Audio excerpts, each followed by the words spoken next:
Welcome to our Parenting Journey webinar today. We're here to give you an introduction to Parenting Journey 2. And our presenters today are Anne-Marie Tuber and Carolina Grinble. Welcome, ladies. Thank you. Hi. Hi, everybody. I'm so happy to be here talking to everybody. It feels like a reunion of people that we have met before, or perhaps there are some yet to be met. I'm Anne-Marie Tuber, and a warm welcome to all of you. We're excited to talk to you about Parenting Journey 2. I've been helping and working with this particular curriculum for 18 years, so it's close to my heart, and we're ready to share it with all of you. Hi, everybody. This is Carolina. So nice to see so many members of the PJ family on this roster, and also welcome to those of you that want to be members of the PJ family. So I'm very excited. I've been working with Anne-Marie for close to almost 9 years, and I'm very excited about sort of Parenting Journey 2 and really building the next level of skills, not just for our parents, but also for you. So welcome. Okay, so let's just take a look at our agenda. You know from Parenting Journey 1 that we always begin with the end in mind. We present an agenda so everybody has that holding structure in front of them and knows what to expect. So we've already accomplished number 1, the welcome and some introductions. And then we're going to do a Parenting Journey 2 overview to give you a sense of what's this all about and how is it different from Parenting Journey 1. Then we're going to talk about implementation. How do you run this program at your sites as a facilitator, and what does that mean for you? And finally, your questions and answers, because there are always pieces of the puzzle that you, as on the other side, are thinking and wondering about that. We're grateful for you to have those questions so we can respond to it. So here we go, and we're gonna, So it's a nice slide, isn't it? So parenting is a journey, right? And it requires loving, commitment, and emotional skills, right? And so this has been a theme in Parenting Journey, and we know that this is a continuum. It demands that we hone emotional skills through practice. And for parents that have graduated from Parenting Journey 1, it really promotes continued intentionality and mindfulness in terms of the emotional skills and the commitment and the love that they began to explore in Parenting Journey 1. So there's a very important piece here around really making choices around your intentions. And that's where Parenting Journey 2 really moves us to. And thank you, Carolina. That is perfect, because that idea of choices and commitment is key to what we're trying to get at with parents. We want them to focus on keeping promises to themselves and to their children for the sake of themselves and their children. So we're really moving them forward towards their goals in a way that they feel good about. Feels so important that they have a positive feeling about their goals. Okay. So our approach, as always, you'll see some things here that are probably familiar to you, and the question is, how is it different, right? So of course, our approach is always going to be supportive and respectful. Very, very important to be where people are at. But the piece here that's interesting is that in Parenting Journey 2, we really begin to focus on accountability to ourselves. If you think about yourself, how often have you made a contract with yourself that you really didn't follow through on? And how do we work on personal accountability? We're very good sometimes at being accountable to other people, but how are we accountable to ourselves? So we begin to really leverage that mindfulness, those emotional skills around parents really being able to know when to follow through on contracts with themselves. So that's one of the pieces. And you'll be learning how to pay careful attention to what the parents are doing themselves well, their strengths. It's a way for us as leaders to that parents are creative, and that if they pay attention to what they want, they will get it. But they need that backup of your observation. They need you sharing in their hope and their excitement at these new possibilities in their lives. Absolutely. Notice in this third bullet here that, of course, it is focused on parents, and you know we often say with Parenting Journey our fundamental sort of mantra is that we focus on parents as people first and as parents second. What I want to point out to you here is on the right, the word behave. Parenting Journey 2 gets to the root of why folks behave the way they do. So there's a real focus on, there's a cognitive behavioral focus, there is a focus on choice making, and we'll talk a little bit in a moment about how we do that with a lot of interactive activities and work. But behavior is really what we want to focus on. How do our intentions manifest in actual behavior and the choices that we make? And that's kind of where all of our power lives, in that empowering behaviors that you watch and reinforce in yourself. And really for the sake of your children, are you doing that to become a better role model?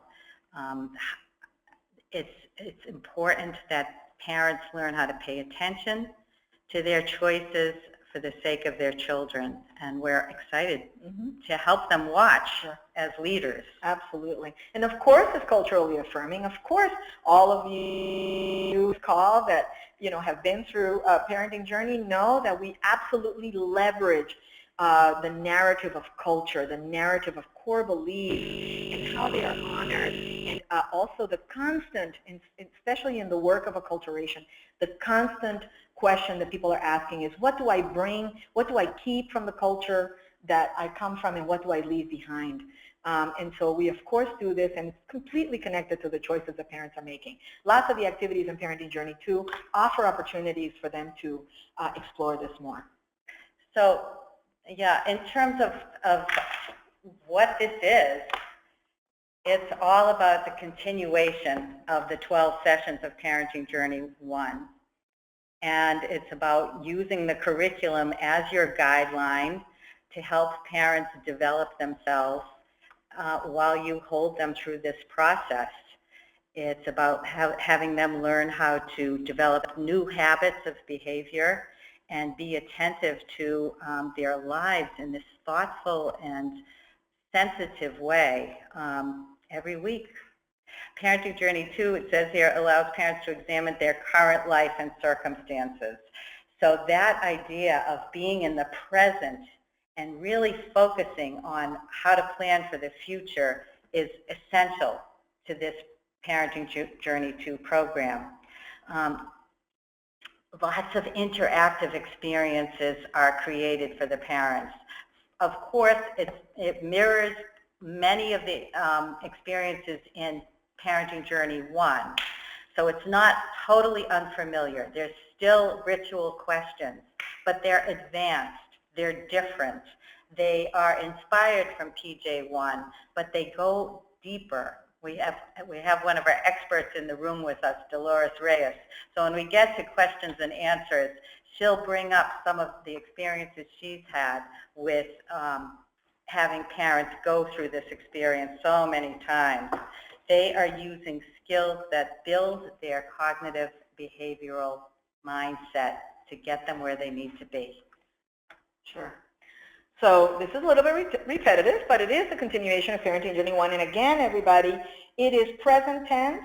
It focuses on behavior and choices, and there's weekly interactivity. There are weekly activities. For example, parents create a vision board. Parents do something called a commitment worksheet. One of the interesting things about Parenting Journey 2 is that whereas in Parenting Journey 1, we really nurtured people, sat with people where they were at, and really sort of fostered some healing, right? This curriculum is trauma-informed. In Parenting Journey 2, now you're moving from that nurturing conversation into a coaching conversation. So in terms of your own skills, you're really moving into that coaching direction where you're helping people, you're nurturing people into action, but you're also making sure, and you're nurturing them into action by identifying and building on their strengths. But to be sure, you are coaching them into the next steps that they're taking. So it's very interactive, and it's really a very nice place in terms of facilitator skills in order for you to build them. And for example, they are going to, from this vision board, choose one particular goal to focus on. And they develop and work on a commitment worksheet in order to name that on a signed document of commitment to that particular goal. It's all about helping them have a sense of what does it take to get where I want to go? How much focus and attention do you really need to achieve your dreams and goals? Some of the emotional skills that we're trying to foster through self-awareness are things like persistence. You know, you never get where you want to be instantly. You have to keep pushing towards it, focusing on it, and working on it. And trustworthiness. Can I follow through? In Parenting Journey 2, they have challenges of the week that require them to bring something back or sign and look at that commitment worksheet and think about it. They are trying to develop that sense that, yes, I can do what I say I'm going to do. I did follow through. The bottom line remains self-care and self-compassion, though. We want to foster that in parents. And I want to say, just a note here, everybody, that good old strategic self-disclosure continues to happen in Parenting Journey 2. And so, yes, you are working yourself, of course, on doing some of these exercises. So, of course, there's a tremendous sort of potential for transformation on the part of the facilitator, of course, as you also go through every one of these exercises. And as always in the Parenting Journey tradition, you model and you lead, and you go into the water first before everybody else swims, right? Okay. Yep. So what is this program we're getting trained on? This is 12 sessions, 2 hours a week, as always. Something about that number 12, everybody, right? It just, something happens in those 3 months. Concrete activities every week with a difference in that you're not just doing activities in the room, but folks are taking activities home and bringing them back. There is, of course, a combination of structure and flexibility. We really are focused on behavioral change. That's what we want to see. Small gains, one by one, and really helping people be empowered through a lot of nurturing, a lot of support as they work on these goals. They're going to have weekly assignments, and they really there are aimed at practicing personal accountability and the challenge of the week that Anne-Marie mentioned, so that you're really kind of honing the skill of being mindful, knowing where you're at, and understanding what happens when you achieve a goal and what happens when it's hard. And so we'll talk a little more about that. So here we go. Here's an outline of the curriculum that feels critical to your understanding of how this is different from Parenting Journey 1. Although you remember in Parenting Journey 1, everything starts with trust. And here it is again in sessions 1 through 3, realistic trust building. Parents do exercises about perceptions and mixed feelings. We're trying to teach parents about multiple realities. Not everybody sees things the same way. We all see things our unique way. And then we have this discussion about what it means to make or break a promise. These sessions are critical to laying the foundation for facing and doing the goals you want to achieve. You want to say something? No. Oh, I thought Carolina was going to jump in with some brilliant comment. No, okay. No brilliant comment on this one. So sessions 4 through 5, parent expectations. These sessions are really helping the parents look at what have they done already that's been successful. Certainly if they've completed PJ1 or Parenting Journey 1, that's the truth. That's an accomplishment right there. So for some, that's one of the few things they've successfully completed. And that's great because everybody in that room with you will have at least that.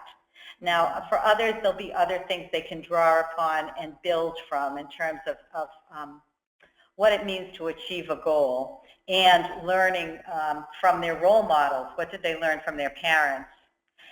Sessions 6 through 9, just like in the letter exercise in Parenting Journey 1, this is the mountaintop. the vision board, which takes between the creation and the presentation of that vision board, it takes those 3 sessions. This is where parents really get into the concreteness of what they want. And it's not just things, it's emotional life. It's being a happy family. It's sharing themselves in different ways. It's looking at life with eyes of hope.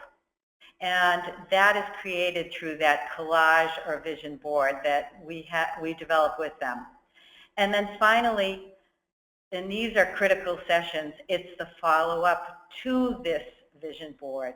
Now what? What are the 3 most important things on that board for you? And then you hone it down to just one thing. You make a commitment to it, and then you look at what gets in the way. Self-sabotaging behaviors, and what's the new behaviors that you want to practice to achieve your dreams and goals. So parents literally solidify what they've identified as important next steps. And I can't get any more excited. By the time you graduate these groups, they are ready. They have that board and that collage. They have something to look at for the next 6 months that will help them get what they want. I can't help but notice the attention, everybody, that is paid to expectations and to that vision of one's life. Notice that this is not just a little exercise that you do for an hour and isn't nice, you know, and you end up with a collage. This is something where you really go deeper and you really help people sort of craft that vision for their life. So I really like this about this curriculum. Tremendously proactive. Yes. So of course, who's the program for, everybody? Parents that have completed Parenting Journey 1. You cannot act on choices and without that first part of really looking at where you've been, looking at what your journey has been, doing some healing. We know nobody heals in 12 weeks, but we begin that cathartic experience. We begin those aha moments. We know that in making choices in Parenting Journey 1, about their life, the things they don't like. This is the next level. So of course, Parenting Journey 1 is where you want to go before. And of course it works. And we have done some Parenting Journey scale outcomes with this group of Parenting Journey 2 parents and gotten similar results. You can see from parents' self-reports that they speak of feeling more confident, that change is what we're looking for, but change that happens in a place of self-acceptance and self-compassion, that it doesn't feel forced, it just happens because we really want certain things and that's how we get them. Yeah. And one of the things that we were talking about a few minutes before, and that's why it's not on your slide, is what do the facilitators report, you know, about Parenting Journey 2? And this idea of how the facilitators are modeling and the fact that we are doing vision boards and that we are doing commitment worksheets, it really has a transformational piece for facilitators. In terms of the skills, facilitator skills, some facilitators report that their assessment skills have been sharpened because they have to really learn to guide participants towards realistic goals. And so that assessment and that coaching that really gets sort of highlighted there. So this is just some demographics of parents that we serve here at Parenting Journey, similar to the parents that you serve. And here we are talking about strengthening family guidelines and the fact that in Parenting Journey 2, we're really focused tremendously on the protective factor of parental resilience. It's mentioned 3 times here on our chart. It's really the thing that we feel confident parents will get from this curriculum. Notice that the parents say things like, I see what changes I can make to feel better. Or when you're pinning down concrete goals, naming a goal and having made a commitment to myself and going for it these build a sense of confidence and competence. And this is what allows us to move forward in our lives. Absolutely. So let's look at the training, folks. So what are we looking at here? What are you looking to gain if you join us, which I hope you will, to be trained on this fantastic curriculum? So first, you're going to build on the skills that you applied in Parenting Journey 1. So some of the things that you're going to be doing is that you're going to apply group facilitation techniques that yield increased involvement and commitment from participants. So for example, you're going to fine-tune your skills around paying attention. You're going to fine-tune your skills around behavior modification. You're going to fine-tune some skills around team building, which may not be the way you look at group. You know, we don't look at group facilitation as a team building opportunity, but in the Parenting Journey 2, you really are assembling a team of folks that are working together on sort of common or connected goals. And so those are skills that you're going to be kind of coming together. You're also going to develop strategic approaches. You're going to craft better follow-up questions, this time incorporating the coaching piece. And you're also going to continue to develop your probing techniques. We started in Parenting Journey 1, really beginning to help you with the kinds of questions that are best to ask. In Parenting Journey 2, you're even more strategic about your probing questions, right? And then, of course, you're going to coach parents to explore goals and personal change through creative presentation, and also you're going to learn how to lovingly and in a nurturing way hold people accountable for their own growth, right? Starting by helping them hold themselves accountable. So those are some of the skills that you can hope to develop as you join us. And well, the only other thing that I love about Parenting Journey 2 is learning to walk my talk. It's yeah. Doing my collage, my vision board, and realizing that that's a never-ending process for each of us. Our goals and our dreams keep morphing and changing, mm-hmm. and the opportunity to do that in a community of caring people is enriching. So Parenting Journey 2, like Parenting Journey 1, never stops giving back at all levels, even to the facilitators. Okay, so here's the cost to attend. It continues to be a bargain at $800, and participants, of course, will receive the curriculum and breakfast and lunch each day, a certificate of completion, and up to 2 hours of technical support via the telephone or webinar for up to 1 year after you've completed the training. And of course, agencies sending 3 or more participants receive a 5% discount, as you know.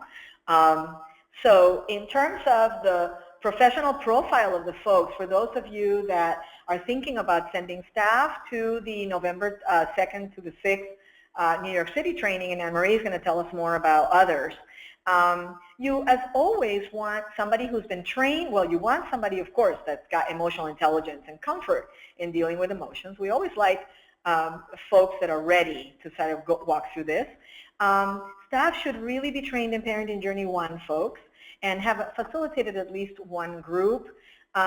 In terms of the facilitation of 1 group, we would prefer that. I do know of some people that have just been trained in Parenting Journey 1, and they may be joining us in Parenting Journey 2 in November, and they haven't had enough time to run a group. But we're always, of course, available to speak individually with you and meet your needs and customize. But you must have been trained in Parenting Journey 1 for the reasons that we've talked about before. So when you think about your staff profile, that's who you want. So just take a look at our website for the trainings that will happen in Massachusetts. We have one scheduled for February 22 to 26, another one for April, and another one for May. So lots of opportunities to choose from in terms of taking the time off needed to do this training.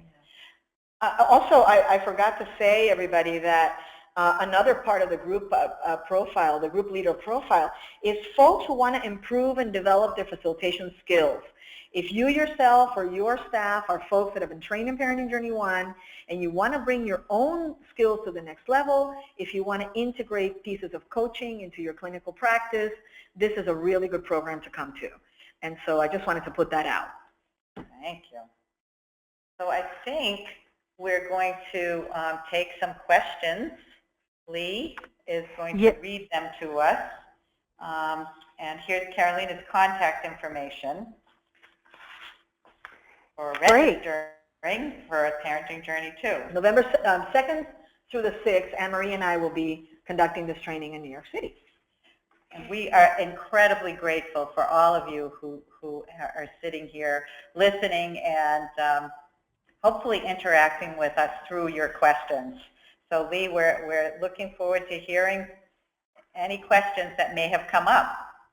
Well, we've got some great questions that have come in, so I will go ahead and get started with those.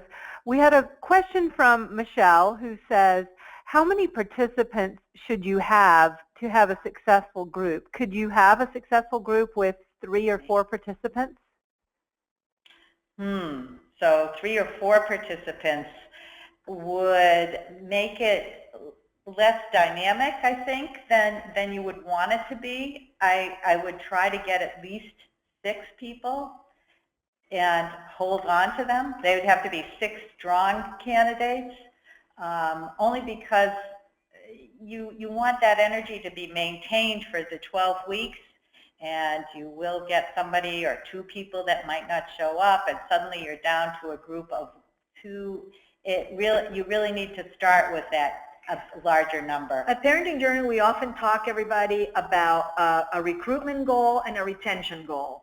And so, for example, Parenting Journey 1, we have a recruitment goal of 12 and a retention goal of 8. And I believe that we've used that same measurement for that same formula for Parenting Journey 2. I will say that if after attrition you have 4 or 5 people, you're just going to have to work harder to make it very dynamic. There's going to be more energy coming from you, and then hopefully it depends on the people you have in the room.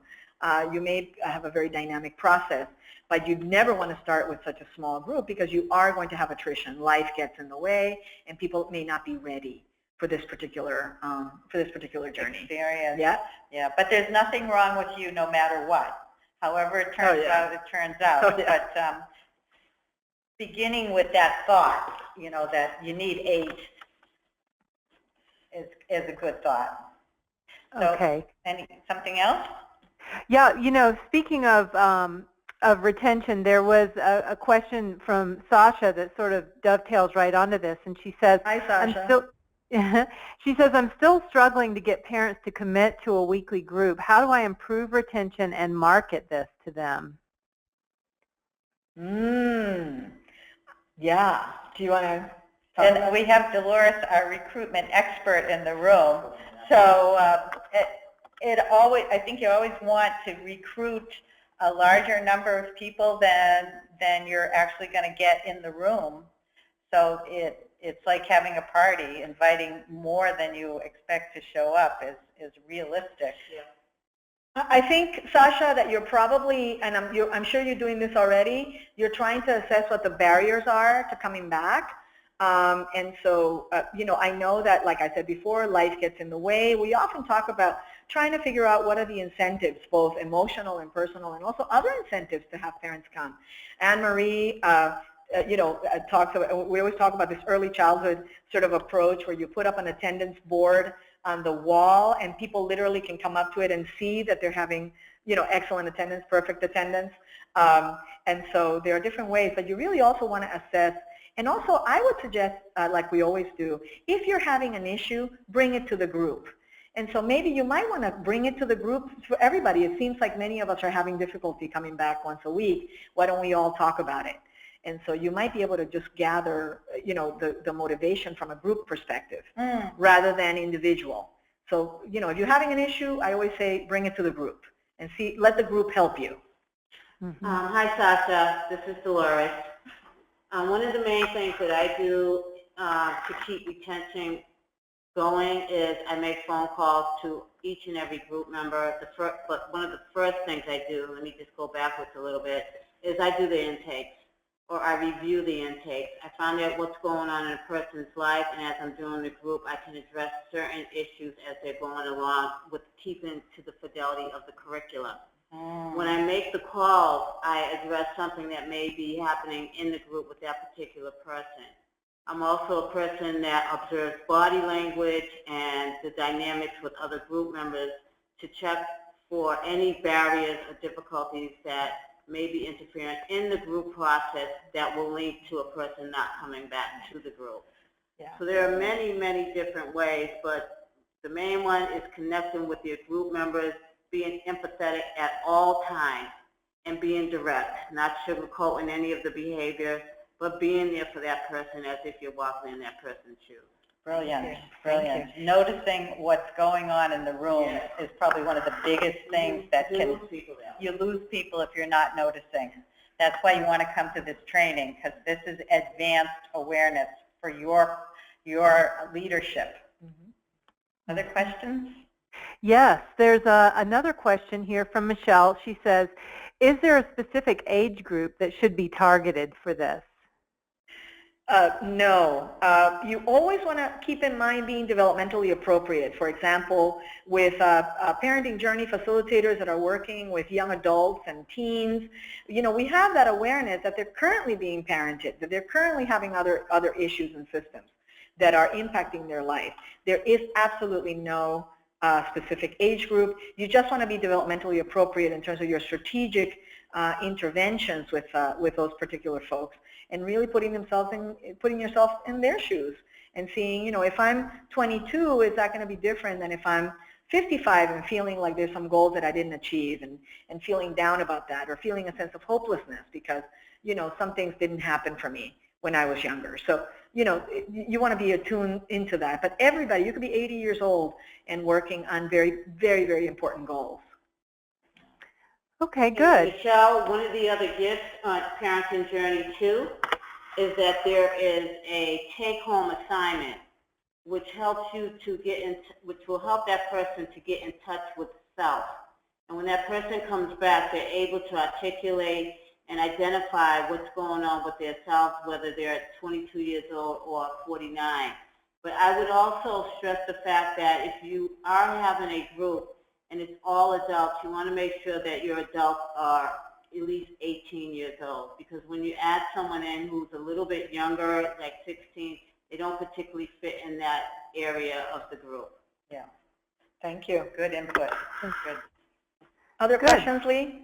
Yes, there's a question here from Erlyn who writes, is it recommended to train for PJ2 while facilitating my first PJ1 sessions? I wouldn't discourage you at all, Arlene, and it's nice to hear from you so soon. We just trained you, I don't think so. Actually, I think that it'll be very fresh. The themes will be very fresh for you. So if you're able to come, absolutely. We'll just incorporate into training the fact that you're currently learning PJ1. I would just recommend that you make sure you're taking care of yourself Yes. in the midst of it. It sounds like a very busy schedule to be Yeah. doing both, but Yeah. if it's possible. Yeah. Erlene's got tremendous energy.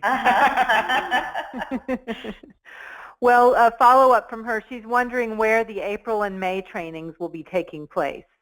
Well, those are both in Boston, in Somerville, Massachusetts. They're in Somerville, Arlene, but we're probably going to be scheduling PJ2 again in the spring in New York, but we haven't gotten to that yet. But of course, you and I can be in touch. But hopefully, you can come in November and just get it under your belt. So we have two more questions here. We have a question from Michelle. Is it okay to postpone a class after you have scheduled it so far in advance? Okay. Yeah. To postpone a class, you mean you've told people we're going to meet, you know, on January 20th, and then, you know, you have to postpone it for a particular reason? I know that we don't have that interactivity right now, but I would say that, you know, life happens, and so you work with your group. We're modeling healthy family life, and things happen, and what we're modeling is permanence, stability, continuity, and respect. So if you have to postpone a session, if you have to do any alteration, you of course bring it to your group, and of course there'll be 99% they're going to be loving and supportive, and they'll come back the next week. You have a retention forecast situation there. You want to make sure to plan for any kind of resistances because you may be skipping a week, and you want to make sure that they return. So you want to put it right out there. Will this break? Might it be a barrier to you coming back the week after? So always bring it back to your group, folks. They trust them.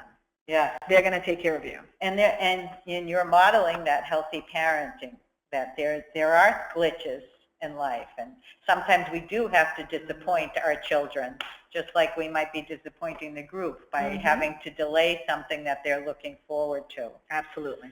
But if you inform them in a loving way, you're definitely going to be able to keep the retention going, because it's all about the relationship. Yes, Dolores has each session has a purpose to it. So if you know the purpose of what that session is about, or all 12 sessions, I would use the purpose as in something to help me, and the purpose would be to know the reason why I'm postponing, so that you can explain that to your clients or your parents. If you're postponing one session and you've already done 3, and you're postponing session 4, you don't want to stop having session 4. You just have to take that particular day away. We just recently postponed the parenting journey for fathers. We added an extra week to it because we didn't have enough people in the group. Now we have probably over enough. And that was the reason for postponement. And it could be a holiday, it could be anything that's coming up, but know the reason so that your parents understand that. Yep. Good. Last question, Lee. Okay, last question. Sasha's wondering why actually I got one more in I'm going to ask you after this just came in. Why is there only one session offered in New York versus multiple in Boston? Any plans for more New York sessions? There's plans for more sessions, Sasha, but what we have found in New York is that many folks in the city are really focused on Parenting Journey 1 and really sort of honing their skills on that. And so we've had sort of a less numbers of people interested in PJ2 in the way that we've had in PJ1. So we have November, and then we're going to be planning for the spring. But if there's interest, oh, absolutely, plans will get made very quickly. The community knows about PJ2, and this webinar is one of our efforts to make it easier for people that have been wondering about the curriculum to join us and find out more. Perfect. Okay. And the last one now? Yeah, this one just came in from Alida, and it's a good question here. After completing Parenting Journey 2, what's the next step? Are there other trainings to follow up with Parenting Journey 2? PIA. Well, if you're asking about our roster of curriculums, Alida, which I love that you are, we've got Parenting Journey 1. Of course, we've got Parenting Journey 2. We also have Parenting in America, which is a customized for immigrant parents. There are ways to, we do Parenting Journey 1 for fathers, which is it's essentially Parenting Journey 1, but kind of what that special emphasis on gender. I wonder if what you're asking is, once parents graduate from Parenting Journey 2, what happens for them? And if that's your question, we've been talking about this for years now in terms of the end of Parenting Journey 1 or 2, PIA, Sober Parenting Journey, which we do in Massachusetts. It is a lost experience for parents. They have built a fellowship, and it's hard for them for it to end. And we talk about good endings and bad endings. We sometimes recommend that you retain the group if they want to continue to come in sort of an aftercare modality. We often recommend that people come back once a week or whenever you think it's okay, and just go through ritual questions. And so ritual questions is a wonderful way to hold your parents after they have ended the formal curricular piece. So that's a tip for you. If you feel that they're experiencing as a loss and you want to continue to retain them in a group process, use your ritual questions for 1 hour. And we call it a support group. Yeah, and it's a support. ongoing support. Mm-hmm. So I think that's the conclusion of our webinar. We are so grateful. Yes, thank you. For all of you listening. It couldn't have felt better on this end, and your questions were particularly helpful. Thank you. We look forward to hearing from you, everybody. And please spread the word, everybody, to your networks about this Parenting Journey 2 training November 2nd. I am very much, we have some people registered already, and we want to increase the number so that we can really bring this program to the community. So do spread the word, everybody. Thank you. Remember to nurture yourselves. Bye-bye. And with that, we'll say good day and conclude our webinar. Goodbye, everyone.